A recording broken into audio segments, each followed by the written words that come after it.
Hello everyone, আশা করি সবাই খুব ভালো আছেন। অনেক দিন হয়ে গেল মঞ্জুশ্রী স্টোরি ছাড়ে কোনো ভিডিও পোস্ট করা হয়নি।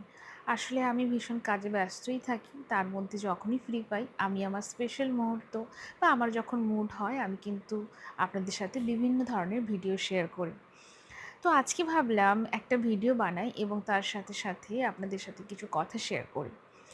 অলরেডি আমি সবেমাত্র আমার স্টুডেন্টদেরকে ছাড়লাম ক্লাস করিয়ে। দেন সুরজ যেহেতু বাড়িতে নেই, সেই কারণে ভাবলাম নিজের জন্য একটু গ্রিন টি বানাই। বাট না হলে আমার কিন্তু দুধ চা ভীষণ ফেভারিট, ও থাকলে খেতাম। যেহেতু ও নেই তাই একা একা একটু গ্রিন টি খেয়ে নিলাম। আর তার সাথে ভাবলাম আপনাদের সাথে কিছু কথা শেয়ার করি। এই যে আমি এখন আপনাদের সাথে যে ভিডিওটা শেয়ার করছি, এখানে খুব সুন্দর একটা কথা লেখা আছে। স্পেশালি আমি স্টুডেন্টদের বা যারা কেরিয়ারে কিছু করছে তাদের উদ্দেশ্যেই বলতে চাই।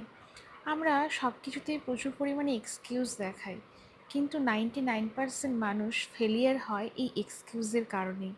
আমার মনে হয় যে এক্সকিউজ দেওয়াটা আমাদের বন্ধ করা খুব দরকার। না হলে আমরা কিন্তু আমাদের লক্ষ্যে কখনোই পৌঁছতে পারবো না।